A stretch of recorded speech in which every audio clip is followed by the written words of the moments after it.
Donc je reviens sur la question du rapport entre l'écrit et l'oral,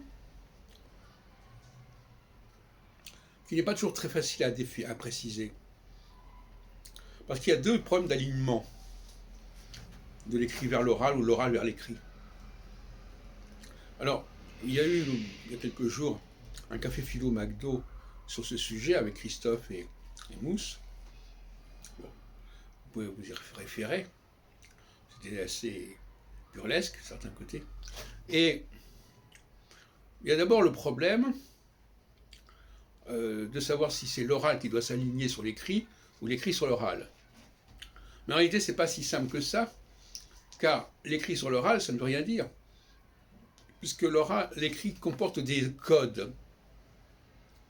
Et par conséquent, il faut qu'il précise ces codes.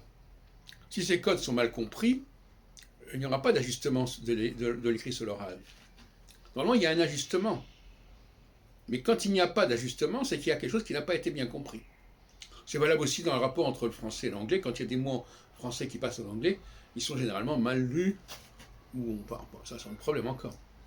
Et il y a deux questions qui se posent. Premièrement, dans certains cas, l'écrit s'ajuste sur l'oral, mais à tort. C'est-à-dire qu'il utilise des codes qui ne sont pas les codes qui lui sont propres et qui sont soi-disant plus proches de l'oral. Le cas classique, c'est effectivement le participe passé. J'ai chanté, normalement, c'est pas j'ai chanté et accent aigu, c'est j'ai chanté ED. Et j'ai aimé ED. Et l'adjectif au féminin, c'est EDE, aide. Bon. Donc là c'est visiblement l'écrit qui doit être remanié parce qu'il n'a pas à s'aligner sur une soi-disant prononciation officielle de l'oral. Il doit avoir ses propres codes, mais que ces codes soient compréhensibles quand on passe à l'oral. C'est pas la même chose. Et le deuxième cas, c'est effectivement que l'écrit a perdu ses propres codes et que par conséquent il est décalé par rapport à l'oral. Et là, il ne s'agit pas non plus de modifier l'écriture, il s'agit simplement de repenser et de repenser et de repenser les codes. C'est un problème de code.